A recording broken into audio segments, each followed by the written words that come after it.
Mais uma questão que especialmente gera confusão, especialmente se você é austríaco, e especialmente da cultura de uma vertente mais miceciana,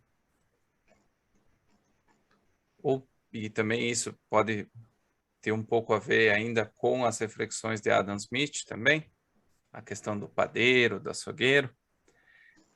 A pergunta é a seguinte: toda ação é egoísta? É autointeressada de verdade? Não. Então, o que é importante ressaltar aqui é que existe uma linha filosófica chamada egoísmo psicológico. Em inglês a gente chama de psychological egoism. E essa linha diz que toda ação é uma ação egoísta. Ou seja, pelo fato de eu ter agido, significa que eu fiz aquilo que eu quis. Eu fiz aquilo que eu queria fazer. Talvez a única exceção aqui seria algum tipo de coerção, né? O indivíduo aponta uma arma para mim e fala, faça isso. Talvez essa ação nessa linha não seja uma ação egoísta. Né? Mas o que a linha defende é que, pelo fato de eu ter agido, significa que a ação é do meu interesse. E isso é falso. Primeiro, isso não tem nada a ver com objetivismo, não tem nada a ver com a perspectiva sobre egoísmo que a Ayn Rand tem.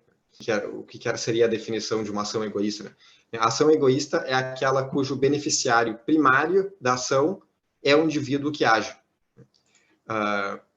Qual é que é a diferença, né, entre essa perspectiva sobre egoísmo e a do egoísmo psicológico? Que na perspectiva objetivista, existe um beneficiário da ação. Ou seja, a ação ela pode ser chamada de egoísta se o indivíduo que faz a ação é o beneficiário primário. Então, eu tenho uma filha, eu posso fazer uma coisa por ela, digamos assim, que é do interesse dela que eu faça essa coisa, mas eu sou o beneficiário primário, porque eu fiz a ação, porque eu tenho interesse que ela consiga, enfim, fazer qualquer coisa que eu esteja fazendo por ela, que eu esteja ajudando ela. Na perspectiva do egoísmo psicológico, não existe beneficiário, ou melhor, o beneficiário é como se fosse automático.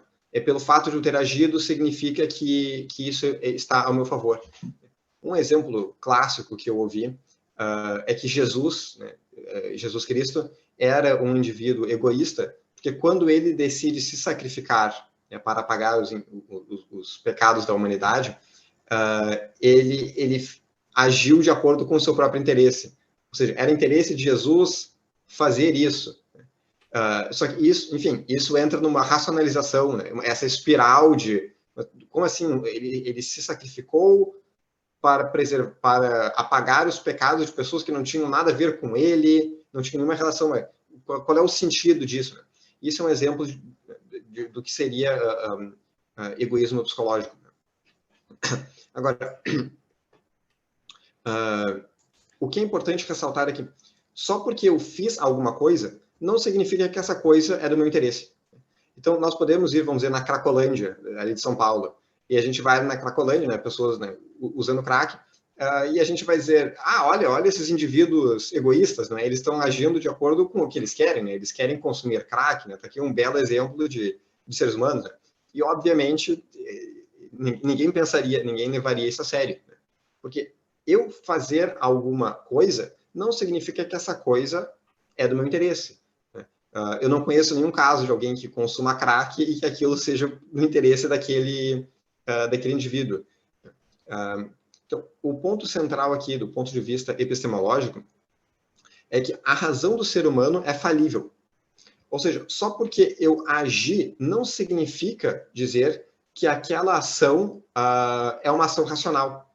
Porque dizer que a razão é falível significa dizer que eu cometo erros, né? Eu posso cometer erros. Então, eu posso tomar uma ação, fazer uma ação, em que eu acho que é do meu interesse, mas depois eu venho a descobrir que de fato não é do meu interesse.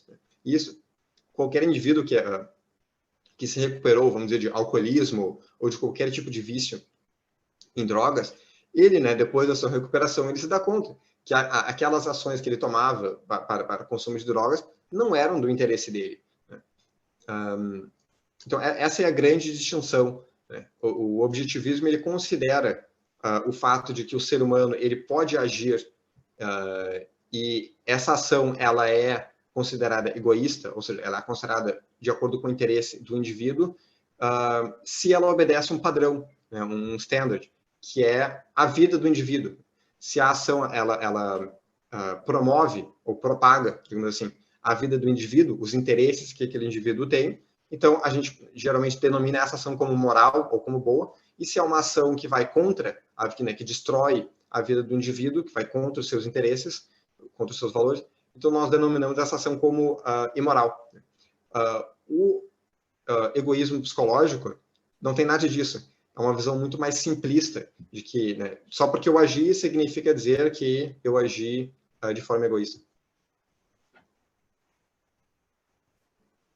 Perfeito. Essa questão de realmente, essa pergunta, no que está de fato no nosso interesse, é importante ressaltar que é uma pergunta muito complexa. Eu imagino que muitas pessoas acabam vivendo de uma forma pressupondo que essa é uma pergunta fácil de responder. É importante dizer que não é fácil, mas que tampouco é impossível, né? E a gente tem vários exemplos disso. Agora, a resposta a essa pergunta, muitas vezes ela não envolve necessariamente só as tuas ações individuais, mas muitas vezes ela diz respeito às tuas relações, ao trabalho que você escolheu fazer, à tua família, se você tem filhos ou não. Então, contextualizar tudo isso, de fato, é algo complexo e é algo que só o ser humano pode fazer. Então, a gente não deve ver isso como um limitador, mas sim como um potencial, que é que é o nosso potencial de fato usar a mente racional para buscar essas respostas, por mais que possa levar algum tempo, né? Então tem que ficar bem claro isso, porque isso repetindo, a gente vê em muitas teorias econômicas, inclusive liberais, onde tu pressupõe que o fato de eu tomar uma decisão,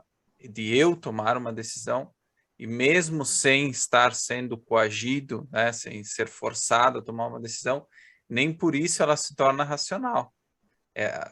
Tomar uma ação racional exige esforço, exige foco, que é uma coisa que nós vamos falar também num próximo episódio.